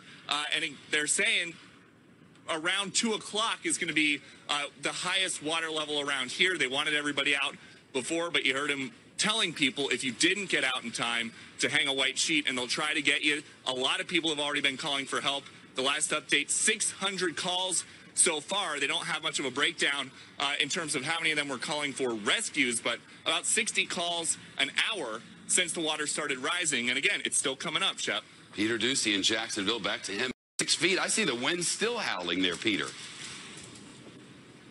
The wind is howling, and Shep, the mayor, when he described this, he said this is a Category 3 surge. The storm didn't hit as a Category 3 here, but you look, the water, Shep, it looks like you're standing on the banks of a bay or of a river or of the ocean. It is coming in with so much force, and again, the level is still rising. We've been here about 90 minutes so far, and the water has moved a couple of feet. We haven't really seen a dramatic rise in terms of how deep it is here, but again, this is just one spot. There's a lot of places for the water to go. That is not the case. That is not what they're expecting in every residential area. There are a lot of residential neighborhoods that they want people out of. Businesses don't seem to be that much of a problem because we have been driving all around and it doesn't really seem like there is anybody that's open, and the only people that are really out are a handful of police officers and some curious folks who came out as soon as the rain stopped. But we don't really see anything open, so business is not the big concern in terms of getting people out to safety so that they don't need to be rescued. That is residents. And while the safety of business owners or customers may not be much of a concern right now, and you can see the wind really just whipping this water up, and as we know, it's not just water. There's a lot of stuff on the street that's now in this too. But there's going to be some serious damage because I was peeking a little bit earlier. The water isn't into these places just yet. But you would have to think that it's only a matter of time until it starts seeping in because, again, no real protective measures taken because Jacksonville was not ever mentioned as one of the places that was going to get a lot of damage. And this is actually the first emergency responder that we have seen come through here. I have no idea where he may be going. It doesn't look like there's a ton of urgency right now. As a truck leaves, this pickup truck, we saw these gentlemen pulling a stranded car out just a few minutes ago. Somebody who went in where the water was too high. It looks like the water may be too high for the Jacksonville Fire Department as well right now. Peter Ducey in Jacksonville, where they just recorded got the lights back off. They just recorded a 52-mile-an-hour wind gust there at Jacksonville Beach. Let's get to the mayor of Jacksonville Beach, Charlie Latham, who's lived there for 50 years and says he's never seen anything like this. Mr. Mayor, how are things this afternoon? Well, we're hanging in there, Shep. We're not as bad as South Florida, but we've certainly got our work cut out for us. What is the immediate concern? Well, right now we have as Mayor Curry said in Jacksonville, we've got a historical flood in the area. In all my years of Jacksonville Beach living, I've never seen anything like this before. We had 27 inches of rain in 24 hours, and so 27 inches of rain. That was not the prediction for anyone. No, sir, it wasn't. And that, if you look at any reservoir, if you look at any lake or retention pond, they just all have flooded into the streets. So we've got massive flooding in our residential and business communities. Are people ready for this? Well, we were as ready as we could be. And I'm proud to say that we were able to keep our sewage and water online during the storm, which means there's no boiling requirements and that they can have immediate use of those facilities. But our electric our customers are down about 90%. So we've got a significant amount of work to get done. And we have last year at Matthew, Matthew, we had a significant breach of our dunes and had to pay $7.5 million to rebuild them and only finished a couple of months ago. And I'm happy to say it looks like they held up pretty well. What are you telling residents of Jax Beach this afternoon? Right now we're telling them to stay inside while we continue to do our damage assessments. Down in Cudjoe Key. Well, that's what we're out here hoping to do. And so, but yes, as you mentioned, much to the relief of many who have been anxiously itching to go back and see what's left of their homes and their boats, they're going to open the upper keys. That is Key Largo and Tavernier and Isla Mirada up to mile marker 73. You have to have a yellow sticker that says that you're a local or business owner in here. And, you know, the folks who are at least have any kind of power up in Miami, you're in for a trip back in time, a trip back to when the Spanish first found.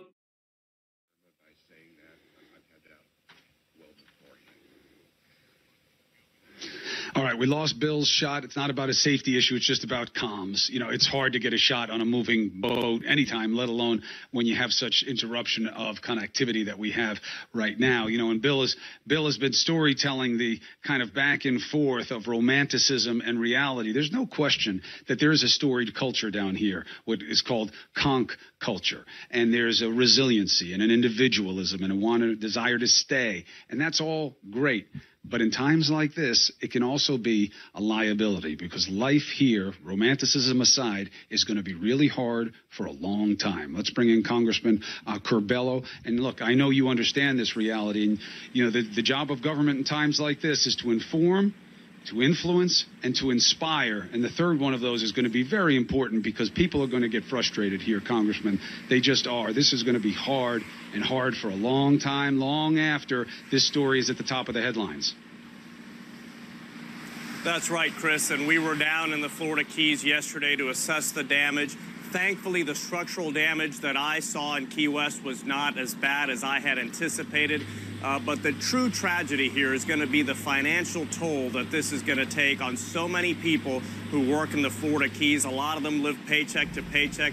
People who own small businesses. Just today, Judith Silva of King Seafood in Marathon, one of my favorite stops, asked me, please, when can we get back? We need to rebuild our lives. We're afraid we're going to lose everything. Well, the truth is that local law enforcement is in no position right now to guarantee the safety or security of anyone in the lower and middle Keys. That's why they're only opening up to mile marker 73. So to those people who are worried, who are frustrated, I understand. But right now, the best thing that you can do is remain calm and be patient, because going down or attempting to go down to the middle Keys or the lower Keys is simply not safe. There are down power lines.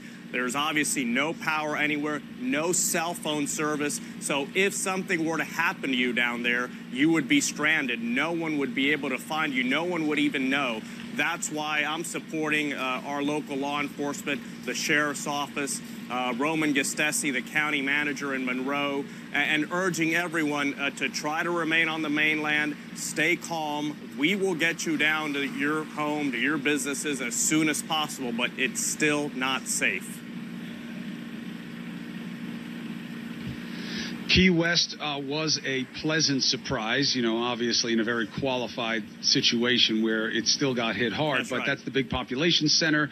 That was the big concern, and it was better there than expected. However, as you go up the Keys, Marathon, as you mentioned here, Big Pine, they got hit harder than expected. Cudjoe Key is where they had the actual eye wall of the storm come into closest contact, 120-mile-an-hour sustained winds. The stuff that we're seeing here, Congressman, we're with the first responders of Task Force 2. They're the first set of eyes for a lot of the coordinated resources, and the devastation here cannot be exaggerated. That's right, and we weren't able to get on the ground there in the Marathon area, but the C-130 that we flew in did try to drop down about 2,000 feet, and we were able to see a lot of evidence of storm surge damage, boats on land. That middle area of the Keys from Marathon to Cudjoe is going to need a lot of help to rebuild, because they don't only have to rebuild financially, they actually have to rebuild a lot of physical structures, which, as you have displayed this morning, Chris, has suffered quite a bit of damage. I already spoke to Kevin Brady. He's the chairman of the House Ways and Means Committee this morning, and he has committed to allowing me to work on a tax relief package for South Florida, for other parts of the country also that have been impacted by storms like the Houston area. But that is going to be very important to helping these people rebuild their lives and really re-energizing and revitalizing the Florida Keys. I'll tell you briefly, one of the most striking things about yesterday, obviously I represent the Keys, I'm down there a lot. It is one of the most vibrant, lively places in the world, and to see it dark and quiet and almost like a ghost town down in Key West, that was tough to witness.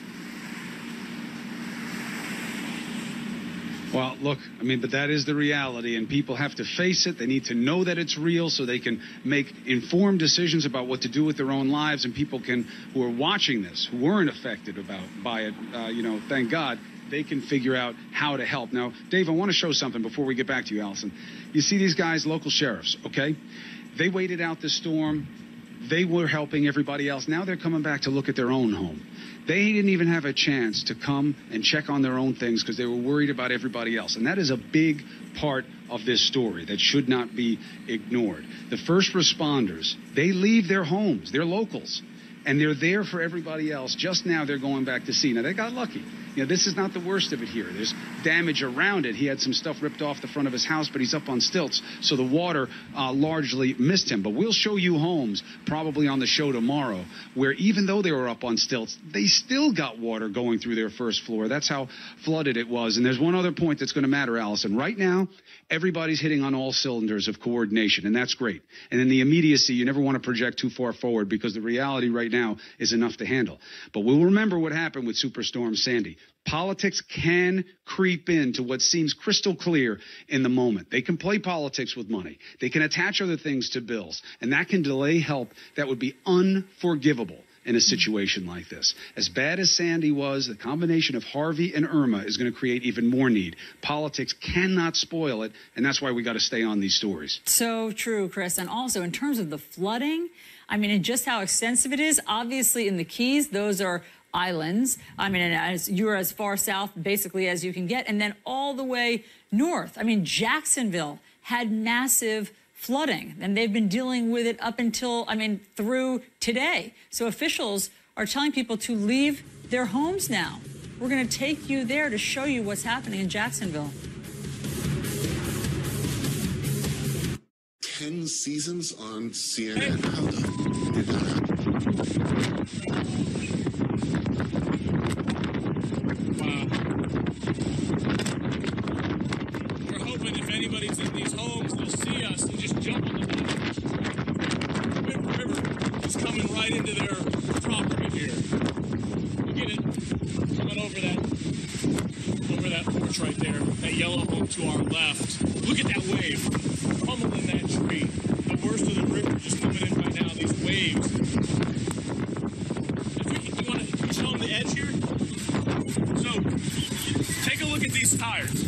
Those are about 4 feet high. So we're okay right now, but any deeper, and we're going to have to go down in here as well. This is a large-scale, outfitted, military-grade truck we're on right now. Again, with the Gillum family, who just took it upon themselves. Oh, we have somebody? Okay. All right, guys, we're going to be backing up to help someone right now, so we're going to do our best to stay out of the way. Do you guys need this rope? I don't think so.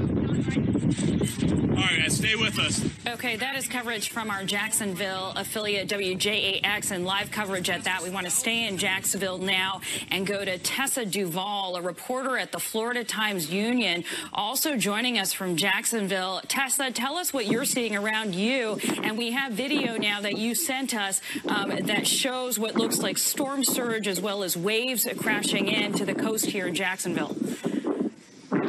Yeah, hi, I'm here on the Jacksonville River Walk on the north bank. I am near where there are a lot of banks and other institutions that have their offices, and this is normally a quiet river walk where you see people running and jogging and enjoying being outside, and today it looks a lot more like the Atlantic Ocean than a river itself. Okay, and just to be clear to our viewers, this is actually what Tessa is seeing right now, what you're seeing on camera, these waves crashing up, what Tessa has just described as a river walk. Tessa, what are authorities telling you about the dangers that are happening right now? Is what we're seeing rainfall and the effects of that, or are we seeing what we had been warned about for a week, which is storm surge? Yeah, so we are coming up on high tide right now, so that's a big part of what we're seeing.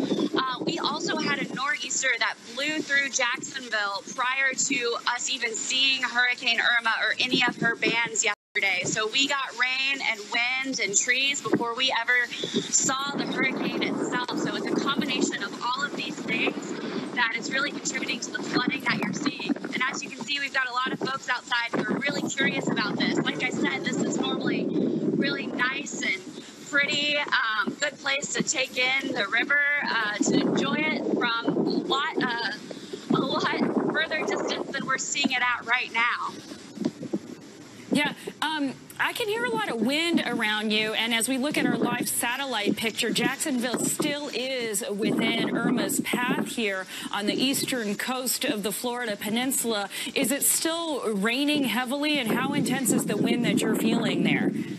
It is still raining in parts of our area. We got some sprinkles on the way over here. The heavy rain has seemed to hold off for the last few hours, at least in the part of town that I've been in. So right now, the wind is still continuing to be a bigger factor. Irma, 120 mile an hour sustained winds. The owner of the home behind me telling me just one more story of how this community is going to come together to get through this. Went down to the Winn-Dixie. Half of it's blown over. There's still a couple of workers in there giving out ice, no questions asked. It's that kind of community, we're all in it together spirit that is going to be so necessary down here. Somebody who has put eyes on this situation and lived through the storm as a journalist is a great resource, and we have him right now. David Sutta from WFOR, a CNN affiliate, CBS 4 in Miami. So what was it like to make it through it here in the Keys? Chris, it was a pretty terrifying experience to get down there. Where you are, I'm actually surprised you're able to broadcast from where you are right now. I know that that is no small feat because we had, in a possible time, we had to carry everything out to the mainland here to get a cell phone signal out. So impressive that you are able to do it this morning. I can tell you coming in, we actually came in behind a bulldozer. There are several bulldozers that were stationed along the Florida Keys, and they were literally plowing along, sand, jet skis, refrigerators, you name it. All the stuff that was underneath everyone's house, storm surge is pushing through. They plowed through it. Fire rescue was going through, cutting down lines. It was just amazing to watch. We got to Marathon and basically stayed there with the deputies that were basically hunkered down in the gymnasium. Many of them looked shell-shocked. Some of them had already seen their houses completely devastated, and they were just trying to figure out what the next move was. They knew they had to get to work the next morning, and it was just pretty surreal to see the whole thing. The next morning, about 5:30 in the morning, which was yesterday, we just pushed our way as far as we could go, and that was Big Pine Key, running over, weaving through US 1. Parts of the roadway are missing, washed out from storm surge, and it was just a remarkable thing to see. As we pulled into Big Pine Key, one of the most amazing moments was seeing the key deer on Deer Key right before Big Pine there. There's only a few thousand of these deer in the area, and they can swim. I've been told they can swim as fast as 13 miles per hour, which is pretty awesome. They were there. They were survivors, and I don't know how they did it, but I mean, you got to think about it. These animals were in the water for an extended period of time dealing with that storm surge. Yeah, we saw a lot of them last night. We came down with Task Force 2, the first set of first responders to come in here. They are the fresh eyes on the situation, doing assessments for all of the coordinated resources that are going to be needed down here. And the key deer, I know they're a big point of fascination. They're a big tourist attraction. I think one of the reasons they swim so fast is that this is one of the only places on the planet where you have crocodiles and alligators. And we saw them in full effect last night also. So you need to swim if you want to survive. Let me ask you about where you are right now in Florida City. You're seeing the cars, the good news, bad news. People are being allowed back in if they're residents and business owners. But what do you think the impact is going to be of the reality they find, even if they're coming in with a heart filled with the spirit to rebuild, that conch spirit that we hear about in the Keys? No gas, no power for a long time. Yeah, I think this is a very hard reality that they're about to meet. In terms of the resilience, these are the most resilient people you'll meet in America. It's just unbelievable what they go through and are willing to go through to live where they live here. So I have no doubt about their resolve. As they come down, I mean, it's a steady stream. These folks are only allowed to go to points near Isla Morada, which is about halfway down. The lower part, they're still not letting people down there because they're still working on the roads and the neighborhoods. US 1 may be cleared at this point, but the neighborhoods they have to get to, just as you're seeing down there. We've met a lot of people that are situated here that are stocked up with gas and all kinds of things to go down there to try and make it. But the reality is, without cell phone service, without power, there's a limited amount of time you could probably spend down there comfortably, or even if you had the resolve to sort of get things done. So it's going to be interesting to see what the next weeks and months are going to be for all of these residents. We know it's going to be challenging. I don't know if they're going to have to leave for a little bit and sort of get everything back together and then come back down and do what they need to do. It's a tough call, David, and we both know that firsthand because we know the reality firsthand. It's one thing to be house proud, and then there's the whole problem of letting, pride overwhelm your decisions for your own safety. We'll see what the future holds down here. It's going to be a long rebuilding period. There's going to be a lot of resources, and more importantly, there's going to be a need for a lot of patience. David Sutter, thank you very much for having the courage to brave out the storm so you could get information out to people as soon as possible. WFOR CBS 4 is who David Sutter's with, CNN affiliate. Appreciate it, brother. Allison, we'll send it back to you. I got to tell you, another factor that they're going to deal with. For the conchs, they know this, but for the first responders, the heat, the humidity. Even at night, it felt like it was about 90 degrees, and the sweat was immediate. And you saw everyone we met, nobody had a shirt on. last night, because it's very difficult to be down here in the best of times in this weather at this time of year. Now, no power, no AC, no fans, no relief. Yeah, understood. Chris, I am so glad that David just gave us an update on the key deer, because I've already had viewers emailing me this morning saying, ask Chris if he can give us an update on the key deer and whether or not they survived. So I'm so glad that we are able to say that they're all over the place and that they survived all of this. Okay, Chris, we'll be back with you in a minute. Meanwhile, let's talk about flooding, because people in Jacksonville are set to return home after these raging flood waters ripped through their city. City leaders are lifting an evacuation order just moments ago. That's where we find CNN's Kaylee Hartung. She's live in Jacksonville with more. What does it look like, Kaylee? Well, Allison, yesterday, so many were stunned to wake up to pictures of the St. Johns River waters rolling through downtown right here up Hogan Street. At its worst, the water ran as far as you can see here inland, but now there's mud remaining, debris. Downtown is drying out. Such an incredible juxtaposition just a day away from a sight that none here had ever seen before. At times yesterday, the waters rolling down here were white capping as the wind was ripping through what became a wind tunnel formed by these high rises downtown.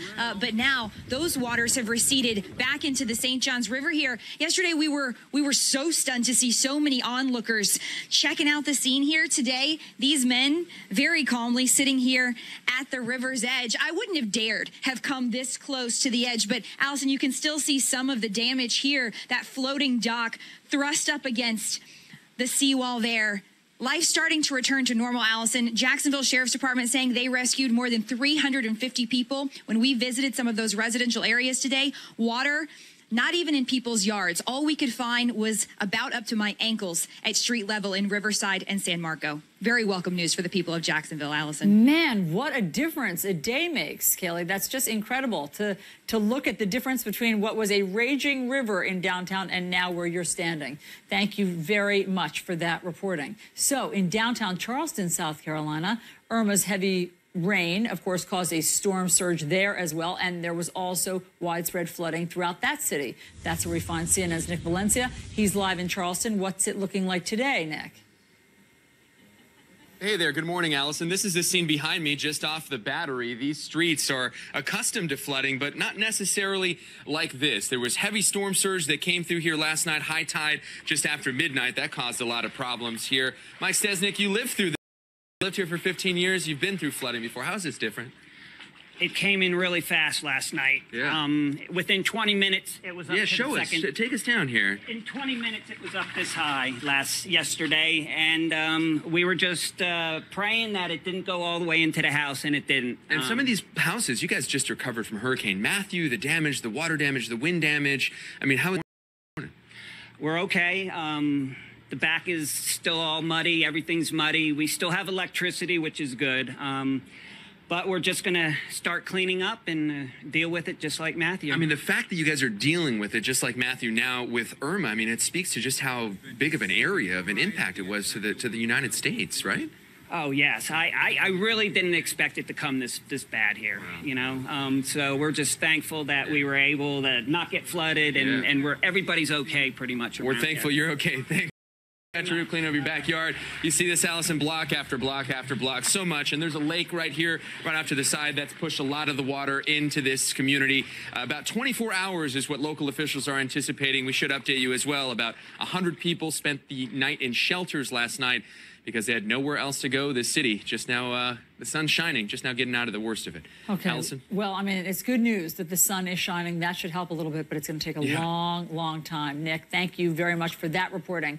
So there are other stories, and there is still politics happening, believe it or not. Steve Bannon has made a comeback on 60 Minutes, and he said that firing James Comey was the worst mistake. Safe and sound, but we walked back down through this river to make sure that everything was up on the second floor, because we just didn't think it was going to come up 5 feet. Was this, if I can ask you guys real quick, was this more than you guys ever expected? Oh, for sure. It always floods here, but we thought that, you know, the house would be okay. We put sandbags up, so we thought that would be enough. And then my friend sent me a picture of what the street looks like, and it definitely was higher than anticipated. All right, you heard that there, and they are in good spirits. They were okay, just protecting some of their stuff as the two girls there live in this apartment over here, just trying to make sure their stuff was on higher ground and okay, because this took them by surprise, as it took a lot of people by surprise. And we do know that because of high tide coming soon, waters will continue to rise here in San Marco.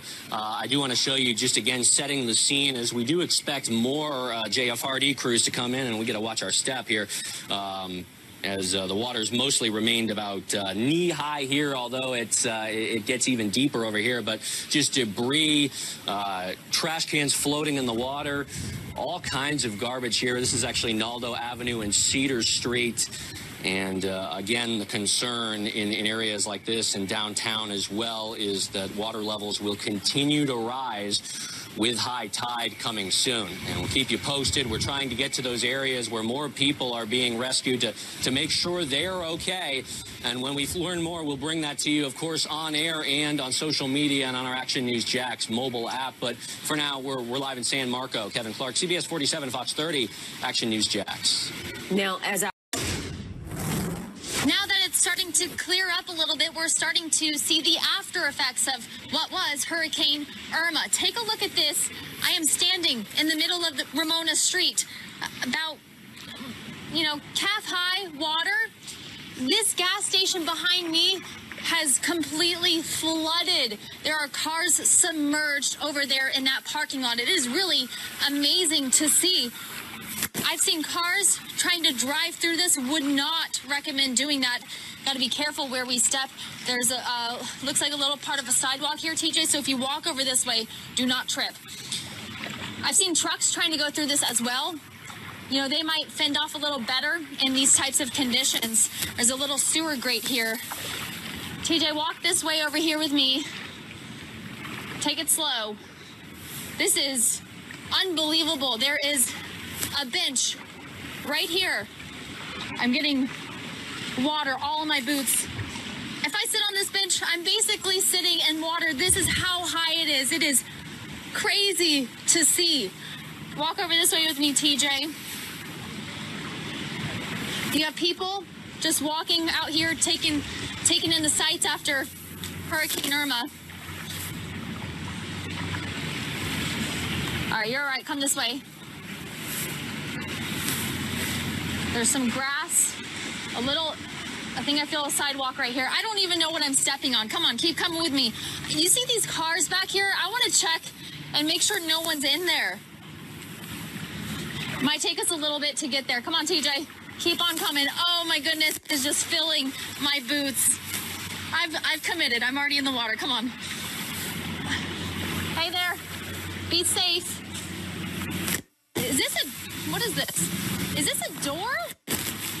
Or this plywood? What is this?